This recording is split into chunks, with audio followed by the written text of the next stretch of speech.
আমাদের আমাদের এই আধুনিক পৃথিবীতে তাদের সাথে লড়াই করতে হলে যে প্রযুক্তিগত শিক্ষা তথা টেকনিক্যাল যে জ্ঞান, সেই জ্ঞান আহরণ করা খরচ এবং কলা কৌশল শেখা খরচ। তাহলে আপনি নিজকে সেভ করবেন, তাদের সাথে ফাইট করবেন।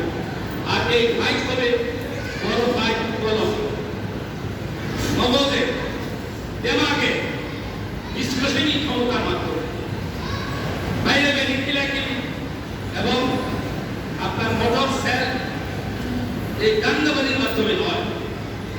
এটা আসবে, এটা করবো, কিন্তু এটা পিছনে, এটা মূলত, কিন্তু বড়টা হইল জ্ঞানের মাধ্যমে নিজকে সত্য হয়, বিদ্যার মাধ্যমে মুসলমানদের সত্যি অর্জন, ওইগুলি দিকে আমরা আগাই।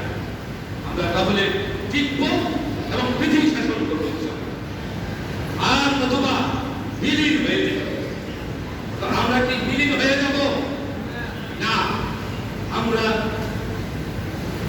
রাসূলুল্লাহ সাল্লাল্লাহু আলাইহি ওয়াসাল্লামের উম্মত।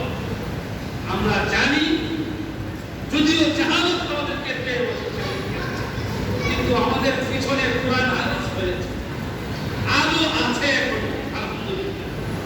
এই কোরআন হাদিসের আলোকে নিজের ব্যক্তিগত জীবন এবং রাষ্ট্রীয় জীবন এইগুলি চালানোর চেষ্টা করব। তাহলে আমরা শুধু টিকব না, পৃথিবী শাসন। আল্লাহ আমাদেরকে তৌফিক দান করুন বলে আমি ইদানিং কালে সুখবর